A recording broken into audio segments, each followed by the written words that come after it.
Communication एक energy है जो आप अपने थॉट्स, अपने वर्ड्स और कई बार अपने एक्शंस, एक्सप्रेशंस के जरिए भी जाहिर करते हैं। लोग कहते हैं कि बड़ी ताकत के साथ बड़ी जिम्मेदारी भी आती है।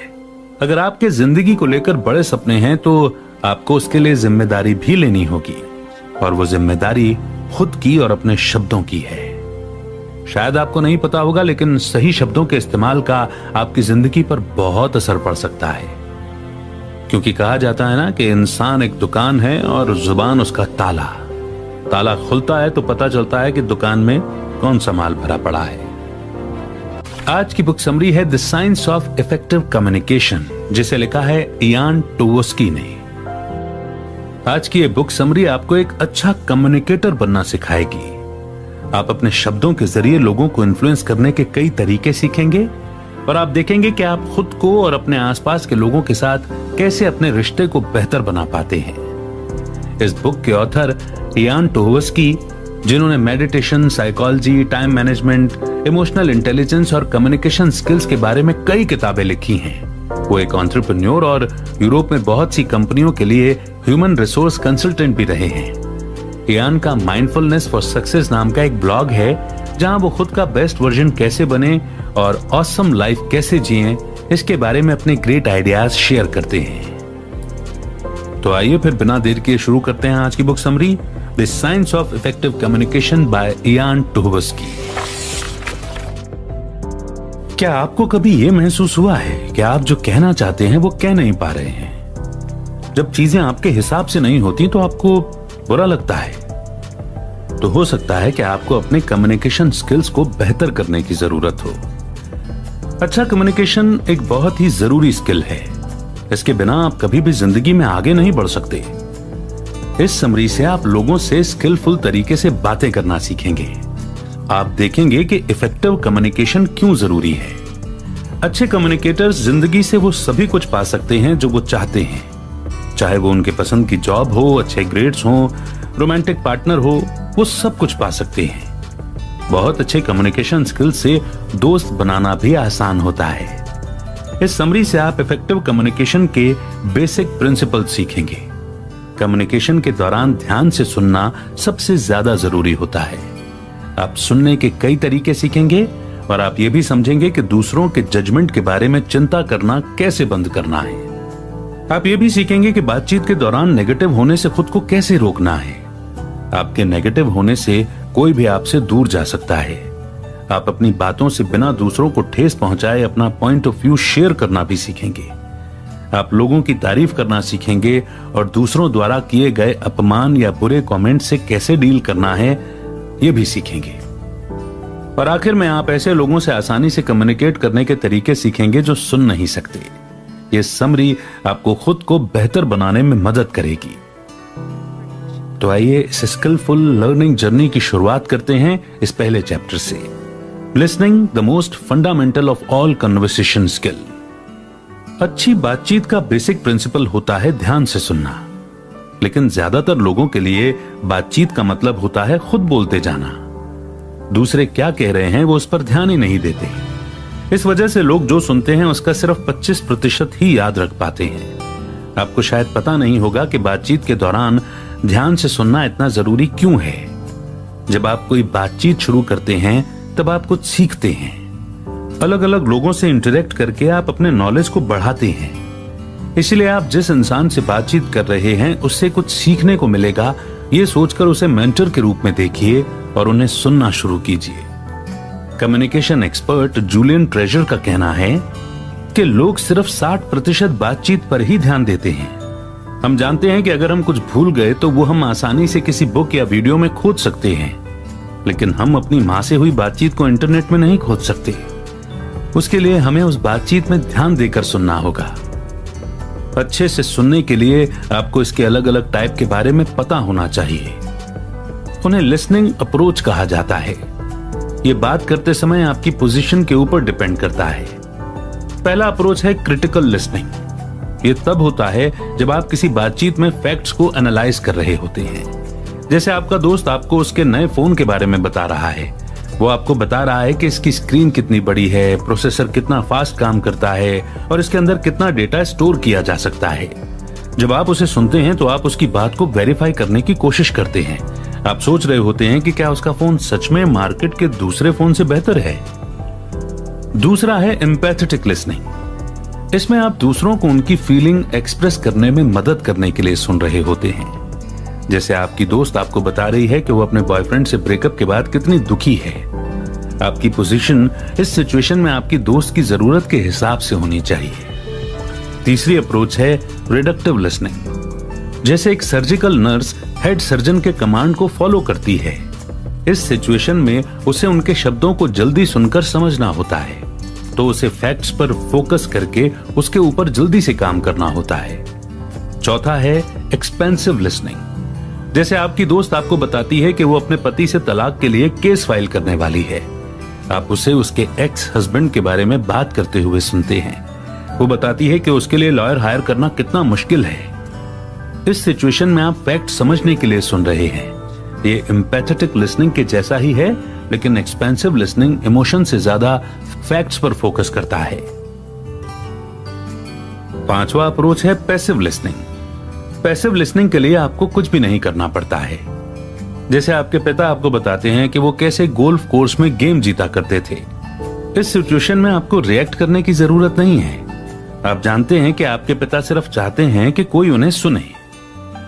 आखिरी अप्रोच है एक्टिव लिसनिंग। ये तब होता है जब आप सवाल पूछते हैं और सामने वाले के शब्दों पर रिएक्ट करते हैं। एक्टिव लिसनिंग में आप सामने वाले को यह बताते हैं कि आप उन्हें सुनने में इंटरेस्टेड हैं। आपको किस लिसनिंग अप्रोच का इस्तेमाल करना है, ये सिचुएशन पर डिपेंड करता है। कई लोग एक्टिव लिसनिंग पसंद करते हैं क्योंकि दूसरों के द्वारा समझा जाना एक अच्छा एहसास होता है, लेकिन कई बार सिर्फ पैसिव लिसनिंग भी काफी होती है। How to stop fearing judgement. कुछ लोग बात करते समय सिर्फ सही शब्द चुनने में ही स्ट्रगल नहीं करते, बल्कि उन्हें इस बात का भी बहुत ज्यादा डर होता है कि उन्हें जज किया जाएगा। वो सोशल एंजाइटी डिसऑर्डर या SAD से जूझ रहे होते हैं। SAD पैनिक अटैक का कारण बन सकता है और एक इंसान को सोशली अलग थलग कर सकता है। हालांकि सभी लोगों को SAD टेंडेंसी नहीं होती, लेकिन हम सभी इस बात की चिंता करते हैं कि लोग हमारे बारे में क्या सोचते हैं। ये सच है कि लोग आपको जज करेंगे, आपके लुक्स या बिहेवियर को लेकर आपके बारे में ओपिनियन बनाएंगे, लेकिन आप हर समय कोई और इंसान बनने का दिखावा नहीं कर सकते। ऐसा करने से जिंदगी में कभी न कभी आप थक जाएंगे। आप हर किसी को खुश नहीं कर सकते, इसलिए सबसे अच्छा यही है कि आप खुद को एक्सेप्ट कर लें। खुद को एक्सेप्ट करने के लिए सबसे पहला स्टेप है अपना सेल्फ कॉन्फिडेंस बनाना। जब आप कॉन्फिडेंट होते हैं तब लोग क्या कह रहे हैं आप उसकी परवाह नहीं करते। अपने सेल्फ कॉन्फिडेंस को बनाने के लिए पहले आप अपने सेल्फ क्रिटिसिज्म यानी खुद की बुराई करने की सोच को चैलेंज कीजिए। जब आप खुद को दिन भर क्रिटिसाइज करते रहते हैं तब आप खुद को बुरा महसूस कराते हैं। मान लीजिए कि आपका दोस्त आपको बदसूरत और स्टूपिड बोलता है, तो आप कैसा महसूस करेंगे? पक्के तौर पर आपको बहुत खराब लगेगा। ठीक इसी तरह अगर आप खुद को पूरे समय यही कहते रहेंगे तो क्या आपको बुरा नहीं लगेगा? इससे उबरने के लिए खुद से नेगेटिव बातें करना बंद कीजिए। जब भी आप अपने लिए बुरा महसूस करते हैं तब स्टॉप शब्द को बार बार और जोर से कहिए, ताकि आपके ब्रेन को यह पता चल पाए कि आप सीरियस हैं। कॉन्फिडेंस हासिल करने का अगला टिप है अपने अंदर कोई स्किल डेवलप करना। कोई नई स्किल सीखिए, जैसे कि बेकिंग या पेंटिंग। तब आप खुद पर गर्व महसूस करेंगे। आप महसूस करेंगे कि आप एक काबिल इंसान हैं और इस तरह से आपको बात करने के लिए एक नया टॉपिक भी मिल जाएगा। आखिरी टिप है, लोग जो आपसे कहते हैं उसका असर खुद पर मत पड़ने दीजिए। अगर किसी को लगता है कि आप दिखने में खूबसूरत नहीं हैं, तो ये उनकी सोच या उनका ओपिनियन है। आप इस बारे में कुछ नहीं कर सकते। लेकिन अगर लोगों को आप बोरिंग और स्टूपिड लगते हैं, तो आप खुद को इंटरेस्टिंग और स्मार्ट बनाने में मेहनत कर सकते हैं। आप किसी के कॉन्फिडेंस को कुछ ही सेकंड में जज कर सकते हैं। जैसे सुजैन को ही लीजिए। वो घर लौटते समय अपने किसी नए पड़ोसी से मिली। वो इस बात से चौंक गई कि वो कितने कॉन्फिडेंट और अंडरस्टैंडिंग हैं। सुजन को लगा कि वो बहुत कम उम्र से ही बहुत सोशल यानी कि मिलनसार टाइप के शख्स रहे होंगे। वो उनकी तरफ खिंचाव महसूस करने लगी। बाद में उसे पता चला कि उसके नए पड़ोसी एक रिटायर्ड शेरिफ हैं। यानी वो कानूनी मामलों की देखरेख करने वाले ऑफिसर थे। इस तरह आप देख सकते हैं कि किस तरह सुजैन ने उनकी पर्सनैलिटी के बारे में कंक्लूजन निकालने के लिए क्लूज पर ध्यान दिया। वो रिटायर्ड शेरिफ इतने कॉन्फिडेंट इसलिए थे क्योंकि उन्हें खुद पर भरोसा था। लोगों के जजमेंट से उबरने के लिए पहले यह सोचना बंद कीजिए कि हर चीज आपके बारे में है। अगर आपको लगता है कि लोग हमेशा आपके बारे में सोचते रहते हैं तो आप गलत हैं। लोग घंटों दूसरों के बारे में नहीं सोचते। उनकी अपनी खुद की जिंदगी है जिसमें वो आगे बढ़ जाते हैं। जैसे आप कल रात पार्टी में गए थे और वहां आपने कुछ बेवकूफी भरा कह दिया। कुछ लोग आपके ऊपर हंस सकते हैं लेकिन वो घंटों इसके बारे में नहीं सोचते रहेंगे। इसलिए इस बारे में सोच सोच कर खुद को टॉर्चर मत कीजिए। खुद पर बहुत ज्यादा फोकस करना बंद कीजिए। इसके बजाय दूसरों पर फोकस कीजिए। जब आप दूसरों से बात करते हैं तो आपको लग सकता है कि वो आपको जज कर रहे हैं, लेकिन उन्हें बेहतर जानने की कोशिश कीजिए। आपको एहसास होगा कि वो भी परफेक्ट नहीं है। आपकी तरह वो भी बस एक इंसान है। आप उन्हें जितना जानेंगे उतना ही ज्यादा वो फ्रेंडली बनेंगे। नेक्स्ट चैप्टर है avoiding excessive negativity in your social interactions. कुछ लोगों को समझ में नहीं आता कि उनकी बातचीत कभी भी सही क्यों नहीं होती। इसका कारण है उनकी नेगेटिविटी। नेगेटिविटी किसी भी कन्वर्सेशन यानी बातचीत में घुसकर उसे खराब कर सकती है। जब आप शिकायत करते हैं या रोना रोते हैं, आप दूसरों को बुरा महसूस कराते हैं।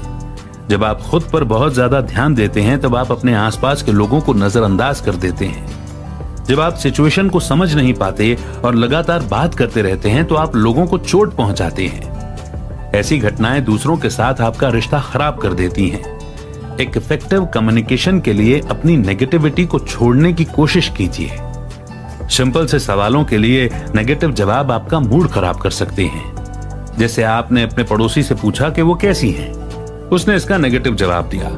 उसने कहा कि उसे बहुत काम करने हैं, मौसम भी खराब है और ऐसी ही कई और बातें बोली। क्या ऐसे में आप उससे अक्सर बात करना चाहेंगे? लेकिन अगर उसने आपको अलग तरह से जवाब दिया होता तो क्या होता? मान लीजिए कि आपके पड़ोसी ने कहा होता कि उसके सर में थोड़ा दर्द है लेकिन वो जल्दी ही ठीक हो जाएगा। तो क्या आपको अच्छा नहीं लगता? इसका मतलब है कि अगर आप पॉजिटिव रहेंगे तो बाकी लोग भी पॉजिटिव होंगे। अपना खराब एक्सपीरियंस लोगों से शेयर करना गलत नहीं है, लेकिन आपको अपनी परेशानियों का बोझ उन पर नहीं डालना चाहिए। मान लीजिए कि एक दिन आपकी कार खराब हो जाती है और आपका फोन खो जाता है। घर लौटकर आपके पार्टनर के साथ बहस हो जाती है। अगले दिन आप सुबह अपनी कलीग को बहुत खुश देखते हैं। ठीक उसी समय आप उसका मूड खराब करना चाहते हैं ताकि आप खुद को अच्छा महसूस करा सकें। अब ये आपको नहीं करना चाहिए, क्योंकि धीरे धीरे लोग आपसे कन्नी काटने लगेंगे। इसके बजाय आप खुद को और आप जिससे बातचीत कर रहे हैं दोनों को खुश करने की कोशिश कर सकते हैं। मूड को हल्का करने की कोशिश कीजिए ताकि आप दोनों ही बात करने में कंफर्टेबल महसूस करें। ऐसा समय भी आएगा जब बातचीत के दौरान आपको कॉम्प्रोमाइज यानी कि समझौता करना पड़ेगा। जैसे आपके दोस्तों में से एक को लगता है कि रैना नाम की लड़की सुंदर है, लेकिन आपको ऐसा नहीं लगता। अगर उस समय आप तुरंत डिसएग्री करने लगेंगे तो वहां मौजूद सभी लोगों को बड़ा अजीब लगेगा। तो बातचीत को जारी रखने के लिए आपको यहां थोड़ा कॉम्प्रोमाइज तो करना पड़ेगा। लोगों को सबसे ज्यादा बुरा लगता है जब आप उनकी गलतियां गिनाते हैं, और बातचीत के दौरान यह बहुत भयानक हो सकता है। जैसे अगर आपका फ्रेंड जूलियन कोई एक शब्द ठीक से प्रोनाउंस नहीं कर रहा है तो उसे जाने दीजिए। उसे मत बताइए कि वो गलती कर रहा है, इससे उसे ठेस पहुंचेगी। इसे नजरअंदाज कीजिए। जब तक कि वो कुछ सीरियस नहीं करता तब तक उसे जाने दीजिए। और आखिरी प्रॉब्लम है सिर्फ अपने बारे में बात करना। एक बार टॉम नाम का एक आदमी अपने रिश्तेदारों से मिलने गया। वहां वो एक आदमी से मिला जिसका नाम रॉब था। रॉब उसकी कजन का पार्टनर था। जब टॉम ने रॉब से बात की तो रॉब सिर्फ अपने यूरोप के सबसे महंगे रिजॉर्ट में बताए हुए वेकेशन के बारे में बात करता रहा। रॉब टॉम के एडवेंचर्स के बारे में सुनने में बिल्कुल भी इंटरेस्टेड नहीं था। इस तरह से टॉम को इतनी चिड़चिड़ाहट होने लगी और वो जोर से बोलना चाहता था कि बस करो भाई, हो गया। इसे सेल्फ सेंटर्ड होना कहते हैं, यानी बस अपनी ही बात करते जाना। आपको कभी भी खुद को दूसरों से बेहतर नहीं दिखाना चाहिए। बहुत से कन्वर्सेशंस के फेल होने का ये मेन कारण है। डिस्कशन के दौरान दूसरे लोगों को भी अपना पहलू कहने का मौका दीजिए। तभी वो सही मायने में कन्वर्सेशन होगा। बातचीत में अच्छा ना होना एक ऐसी चीज है जो लोगों को इंफीरियर या कमतर महसूस कराती है, लेकिन आप पॉजिटिव रहकर इसे ठीक कर सकते हैं, क्योंकि समय और प्रैक्टिस के साथ आप बातचीत करने में बेहतर हो जाएंगे। नेक्स्ट चैप्टर है the ethical conversationalist, getting your views across and needs met without harming others. अच्छी कन्वर्सेशन स्किल बहुत अच्छे रिलेशनशिप बना सकती है, लेकिन अच्छा कन्वर्सेशन स्किल होने का मतलब झूठ बोलना नहीं है। झूठ बोलना कहीं भी सही नहीं होता। हाँ, कुछ सिचुएशन होते हैं जहां झूठ बोलकर एक इंसान बचकर निकल सकता है, लेकिन आगे चलकर इसके अनचाहे नतीजे भी हो सकते हैं। यही बात हंसी मजाक पर भी लागू होती है। कुछ जगह है जहां आप मजाक कर सकते हैं, लेकिन कुछ जगह ऐसी हैं जहां आप मजाक नहीं कर सकते। मजाक करते समय हमेशा यह ध्यान रखिए कि आप किसके साथ मजाक कर रहे हैं, ताकि आप उन्हें चोट ना पहुंचाएं। चलिए बातचीत के दौरान झूठ बोलने और मैनिपुलेट करने के बारे में डिस्कस करते हैं। इमेजिन कीजिए कि आप अपने दोस्त से आपके घर आते हुए एक बोतल सोडा लाने के लिए कहते हैं। आप यहाँ क्या कर रहे हैं? आप अपने शब्दों से उसके बिहेवियर को बदलने की कोशिश कर रहे हैं, और इसमें कुछ भी गलत नहीं है। जब तक कि कोई काम किसी को चोट नहीं पहुंचाता वो सही होता है। लेकिन कुछ लोगों का मानना है कि लोगों को मैनिपुलेट करना गलत है। मैनिपुलेट करने का मतलब है चीजों को अपने हिसाब से घुमाना। ये एक ऐसी कन्वर्सेशन स्किल है जो आज की दुनिया में सरवाइव करने के लिए इंसान के पास होना जरूरी है, लेकिन इसे सीखने से पहले कुछ चीजें हैं जिन्हें आपको याद रखने की जरूरत है। सबसे पहला, दूसरों का मन बदलने की कोशिश मत कीजिए, खासकर जब आप अपने फायदे के लिए ऐसा करना चाहते हैं। मान लीजिए कि आपकी एक दोस्त एक ऐसे इंसान को पसंद करती है जिसे आप पसंद नहीं करते, लेकिन आप ये भी जानते हैं कि वो इंसान बुरा नहीं है और शायद वो आपकी दोस्त को पसंद भी करता है। आप अपनी दोस्त को उसके साथ समय बिताने से रोकते हैं। इस तरह से आप अपने दोस्त की फीलिंग्स को चोट पहुंचा रहे हैं। अगर किसी तरह से उसे यह बात पता चल जाती है तो आप अपना दोस्त और भरोसा दोनों खो देंगे। दूसरा है, किसी की कमजोरी या मजबूरी देखकर उससे ऊंचा बनने की कोशिश मत कीजिए। मान लीजिए कि आप एक लॉयर हैं, आपके दोस्त ने आपको और कुछ कलीग्स को समय बिताने के लिए अपने घर बुलाया है। उनमें से एक अपने से नीचे फ्लोर पर रहने वाले पड़ोसी के बारे में बताता है जो बड़ा ही इरिटेटिंग है। वो आदमी कहता है कि वो अपने पड़ोसियों के खिलाफ उसे डिस्टर्ब करने के लिए केस करेगा। वो और चीजें भी बताता है जिसके लिए वो उन पर केस करना चाहता है। एक लॉयर होने के नाते आप जानते हैं कि वो ऐसा नहीं कर सकता, तो आप उसे सही जानकारी देकर उसका मन बदलने की कोशिश करते हैं। लेकिन क्योंकि उसे लॉ के बारे में ज्यादा पता नहीं है, इसलिए वो इससे घबराया हुआ और शर्मिंदा महसूस करेगा। तो झूठ बोलना कैसा रहेगा? हमें बचपन से ही सिखाया जाता है कि कभी झूठ नहीं बोलना चाहिए। हमारे पेरेंट्स हमसे हमेशा कहते आए हैं, लेकिन अगले ही पल हम उन्हें झूठ बोलते हुए सुनते हैं। तो आपको लगता होगा कि आखिर झूठ बोलना सही है या गलत? अगर आप झूठ के दम पर रिश्ते बनाते हैं तो वो जल्दी ही टूट जाएंगे।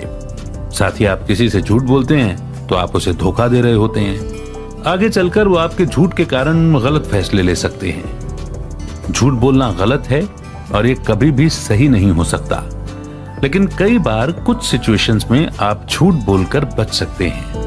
जैसे जब आपका दोस्त आपसे पूछता है कि क्या आपको उसकी नई हैट पसंद आई या नहीं, तो आप अपने दोस्त को बुरा महसूस नहीं कराना चाहते और इसीलिए ऐसे समय में झूठ बोलने में कोई बुराई नहीं है। लेकिन जब सीरियस चीजों की बात आती है तो आपको सच बोलना चाहिए। मान लीजिए कि आप अपनी दोस्त को कहते हैं कि वो इंजीनियरिंग में अच्छी है। वो इस पर यकीन कर लेती है और इंजीनियरिंग के एग्जाम की तैयारी करने लगती है, लेकिन वो बहुत कम नंबर लाती है और फेल हो जाती है। अब यहां अपने दोस्त से सच बोलना ज्यादा अच्छा है, भले ही उसे चोट क्यों ना पहुंचे। तो इस इंपॉर्टेंट पॉइंट को समझने के बाद बढ़ते हैं आगे नेक्स्ट चैप्टर की ओर, द आर्ट ऑफ कॉम्प्लीमेंट। तारीफ करना किसी के दिल को जीतने का एक असरदार तरीका है। जब आप किसी की तारीफ करते हैं तो उन्हें लगता है कि आप उनकी केयर करते हैं, बदले में वो आप पर ध्यान देने लगते हैं। लेकिन आपको यह भी पता होना चाहिए कि तारीफ मिलने पर आपको रिस्पॉन्ड कैसे करना है। इसके लिए आप बस उन्हें दिल से धन्यवाद दे सकते हैं। ऐसा करना लोगों को यह बताएगा कि आप उनकी ओपिनियन को मानते हैं। तारीफ करना बहुत आसान है। आपको बस उस इंसान के पास जाना है और अपने दिल की बात उससे कहनी है। लेकिन क्या आपको ऐसा लगता है कि वो आपका यकीन करेंगे या नहीं? और तारीफें आखिर कब असरदार होती हैं? तारीफें तब असरदार होती हैं जब वो ईमानदारी और दिल से की जाएं। जैसे जब आपका दोस्त आपको होमवर्क के बारे में बताता है तो आप उसकी तारीफ करते हैं कि वो बहुत ही स्मार्ट है। उन्होंने बस आपको होमवर्क के बारे में बताया था, आपका होमवर्क नहीं किया था। तो ऐसे में लग सकता है कि आप उसे मैनिपुलेट करने की कोशिश कर रहे हैं। अगली चीज है कि तारीफ हमेशा सही समय पर की जानी चाहिए। जैसे आप अपने दोस्त के म्यूजिकल कॉन्सर्ट में गए, आपने उसे दूसरे दिन कहा कि उसने बहुत अच्छा परफॉर्म किया। यह उसकी तारीफ करने का सही समय नहीं है। आपको उसकी तारीफ परफॉर्मेंस के तुरंत बाद करनी चाहिए थी। तारीफों को स्पेसिफिक भी होना चाहिए। अगर आप किसी को सिर्फ ये कहते हैं कि वो अच्छे हैं, स्मार्ट हैं या दयालु हैं, ये साफ साफ तारीफ नहीं है। उन्हें बताइए कि वो किस में अच्छे हैं। उन्हें वो अच्छी चीजें बताइए जो उन्होंने की हैं। कभी भी सिर्फ खुद को अच्छा दिखाने के लिए तारीफ मत कीजिए। जब आप मन से तारीफ करते हैं तो आपको अच्छा महसूस होता है। रिसर्च से यह भी पता चला है कि जिन लोगों की आप तारीफ करते हैं वो आपकी तरफ दयालु होते हैं। लेकिन आपको अपनी रेपुटेशन ऐसे इंसान की तरह नहीं बनानी चाहिए जो हर समय तारीफ करता हो। ऐसा करना आपको बनावटी और दिखावेबाज के रूप में दिखाएगा। ऐसे इंसान बनिए जो सिर्फ उन लोगों की तारीफ करता है जो सच में उस तारीफ के लायक होते हैं। ऐसी कुछ चीजें हैं जो लोगों की तारीफ करते हुए आपको ध्यान में रखनी चाहिए। पहली टिप है, अपनी सोच किसी और के जरिए लोगों तक पहुंचाइए। जिम बेकी की तारीफ करना चाहता था। वो उसे बताना चाहता था कि कल उसने प्रेजेंटेशन में बहुत अच्छा किया। तो जिम ने जिल से बातचीत के दौरान बेकी की तारीफ की। हालांकि जिल ज्यादातर बातचीत भूल गई थी, लेकिन उसने बेकी को इस बारे में बताया और जिम की तारीफ उस तक पहुंचा दी। जिस इंसान की तारीफ की जा रही है उसे पता है कि यह तारीफ सच्ची है, क्योंकि उसे ये बात किसी और से सुनने को मिली। बेकी को यह जानकर अच्छा लगा कि जिम ने किसी और के सामने उसकी तारीफ की। दूसरी टिप है इनडायरेक्टली तारीफ करना। यह कहने के बजाय कि आप इसमें बहुत अच्छे हैं, आप कह सकते हैं कि मैं इस बुक को समझ नहीं पा रहा हूं, लेकिन मुझे लगता है कि आप समझ पाएंगे, तो क्या आप इसे समझने में मेरी मदद करेंगे? जब इस तरीके से आप किसी की तारीफ करेंगे तो वो शर्मिंदा नहीं होंगे और तारीफ को एक्सेप्ट कर लेंगे। आखिरी टिप है, आखिर में कुछ सवालों को जोड़ दें। टेड ने केन से कहा, हे केन, तुम बहुत अच्छी ड्राइंग करते हो, तुमने ये कहां से सीखा? टेड ने तारीफ के आखिर में एक सवाल जोड़ दिया था। ऐसा करके उसने बातचीत को आगे बढ़ाने का मौका दिया। केन अब अपने स्कूल और उसने जो कुछ कोर्सेज या क्लास किए हैं के बारे में इससे बात करके इस बातचीत को आगे बढ़ा सकता है। अगर टेड ने सिर्फ केन की तारीफ की होती तो उसके बाद दोनों के बीच में एक अजीब सी खामोशी का माहौल बन जाता। तारीफ करने से तारीफ को एक्सेप्ट करना ज्यादा मुश्किल होता है। हो सकता है कि जब आपकी तारीफ की जाए तो आप कुछ न कह पाएं या फिर शर्मिंदा हो जाएं। ऐसे समय में सामने वाले को पोलाइटली धन्यवाद देकर उसकी ओपिनियन को मान लेना चाहिए। यही करना सबसे बेस्ट होगा। तो एक जबरदस्त सॉल्यूशन को पाकर, क्योंकि ऐसी सिचुएशन हम में से कईयों के साथ होती है, हम इसे याद रखेंगे और आगे बढ़ते हैं नेक्स्ट चैप्टर की ओर। How to handle heated discussions. बहस होना आम सी बात है। लोगों का गुस्सा होना भी आम बात है। जब वो गुस्सा होते हैं तो अपना गुस्सा किसी के ऊपर निकालना चाहते हैं, लेकिन कुछ ट्रिक्स हैं जो आपको ऐसी सिचुएशन से उबरने में मदद करेंगी। अगर बदले में आप भी गुस्सा हो जाएंगे तो आप बस उनके गुस्से को और भी भड़काएंगे। इस तरह से प्रॉब्लम कभी सॉल्व नहीं होगी। इसके बदले आप अपना दिमाग ठंडा रखिए और सामने वाले को शांत होने दीजिए। ये ऑफिस मीटिंग में भी अप्लाई किया जा सकता है। दो लोग अक्सर बहस करने लगते हैं। उनके बीच की प्रॉब्लम को सॉल्व करने के लिए दोनों को एक जैसा ट्रीट कीजिए। कभी भी किसी एक की साइड मत लीजिए, इससे सिचुएशन और ज्यादा खराब होगी। एक दिन जब सैम घर लौटा तो उसने देखा कि उसकी पत्नी बेहद गुस्से में है। जैसे ही वो घर के अंदर घुसा, सारा उसके बिहेवियर को लेकर उस पर चिल्लाने लगी। सैम बस वहां खड़ा होकर देखता रहा। वो भी उस पर गुस्सा होकर चिल्लाना चाहता था, लेकिन उसने खुद को रोक लिया। उसने कम्युनिकेशन के ऊपर एक बुक से जो टिप्स सीखी थी वो यहां अप्लाई की। गुस्सा एक इमोशन है और उसे पता था कि उसे उससे डरना नहीं है। पर यहां मुद्दा गुस्से का नहीं था, यहां सारा जिस तरह से खुद को एक्सप्रेस कर रही थी वो परेशानी का कारण था। सैम को पता था कि उसकी ये फीलिंग टेम्पररी है, जब वो शांत हो जाएगी तो उसका गुस्सा भी चला जाएगा। तो सैम ने सारा से कहा कि उसे तकलीफ पहुंचाकर सैम को बहुत ही बुरा लग रहा है। उसने कहा कि वो इसे सॉल्व करने के लिए तैयार है। उसने देखा कि सारा धीरे धीरे शांत हो रही है। इस तरह से सैम ने उससे झगड़ा नहीं किया, उसने उसके खिलाफ कुछ नहीं कहा। उसने दिखाया कि वो उसे समझता है। उसने अपनी आवाज ऊंची नहीं की। उसे पता था कि ऐसा करने से सारा और भी ज्यादा गुस्सा हो जाएगी। सैम ने अपना दिमाग शांत रखा और उसकी सारी शिकायतें सुनी। सारा ने कई बार उसकी गलतियां गिनाई, लेकिन सैम ने सामने जो प्रॉब्लम थी बस उस पर ध्यान दिया। जब लोग गुस्सा होते हैं तब वो सही गलत नहीं समझ पाते, उन्हें बस अपना गुस्सा एक्सप्रेस करना समझ में आता है। एक शांत इंसान होने के नाते आपको सॉल्यूशन खोजने की जरूरत है। आपको उन पर नाराज नहीं होना चाहिए, उन पर चिल्लाइए भी नहीं, क्योंकि इससे चीजें और भी खराब होंगी। अपना दिमाग ठंडा रखकर सामने वाले की बात सुनिए। ऐसा मत जताइए कि आप उनसे लड़ना चाहते हैं, उन्हें ऐसा जताइए कि आप उनकी मदद करना चाहते हैं। कभी भी अपनी आवाज ऊंची मत कीजिए, नहीं तो उन्हें ऐसा लगेगा जैसे आप उनसे लड़ना चाहते हैं। अगर सामने वाला पुरानी बातें भी उखाड़ता है तो उसे नजरअंदाज कीजिए। इसे स्टॉक पिलिंग कहते हैं। लोग ऐसा आपको चोट पहुंचाने या असली मुद्दे से ध्यान भटकाने के लिए करते हैं। इस झांसे में मत आइए, सिर्फ अभी में फोकस कीजिए। कुछ समय बाद वो इंसान खुद थक जाएगा और शांत हो जाएगा। ऐसा मीटिंग्स में भी होता है। दो अलग पार्टी मीटिंग के दौरान बहस कर रही थी। इसमें मैनेजर को दखल देना पड़ा। उनकी इस मीटिंग पर पूरी अथॉरिटी थी। वहां मौजूद सभी मेंबर्स को वो जानते थे। मैनेजर ने साफ कर दिया कि सबको बोलने दिया जाएगा। उन्होंने दोनों पार्टी से कहा कि उन्हें बोलने के लिए अपनी बारी का इंतजार करना होगा। उन्होंने उन सबको एक ग्रुप में जोड़ने की कोशिश की। मैनेजर ने उनका ध्यान उस प्रॉब्लम पर फोकस करवाया जो अभी सामने थी। उन्होंने सबको यह दिखाया कि वो वहां पर क्यों इकट्ठा हुए हैं। उन्होंने उनके डिस्कशन के सभी पॉइंट्स को समराइज करके बताया। इसने दोनों पार्टी को यह दिखाया कि वो क्या करने के लिए यहां आए हैं। बीच बीच में वो डिस्कशन को मेन पॉइंट पर वापस लाने के लिए सवाल पूछते थे। इस तरह से मैनेजर ने उस झगड़े को सुलझाया। आप भी अपनी जिंदगी में आने वाले इस तरह के सिचुएशन को सुलझा सकते हैं। अगर कोई आपको टारगेट करता है तो उन्हें ऐसा न करने के लिए कहिए। उनसे सीधे बात कीजिए। उनसे पूछिए कि उन्होंने जो कहा वो क्यों कहा। एटिकेट एक्सपर्ट डियान गॉट्समैन के अनुसार किसी भी रूड रिमार्क पर रिस्पॉन्ड करने का सबसे अच्छा तरीका है सवाल पूछना। इससे वो इंसान अवेयर हो जाएगा और ऐसा करना बंद कर देगा। आप उनसे यह भी पूछ सकते हैं कि वो आपके बारे में ऐसा क्यों सोचते हैं। ऐसी सिचुएशन में शांत रहना उन्हें ऐसा करते रहने के लिए बढ़ावा देता है।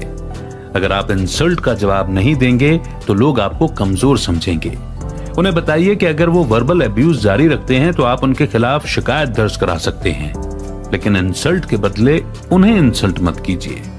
ऐसा करने से आप उनके लेवल पर गिर जाएंगे।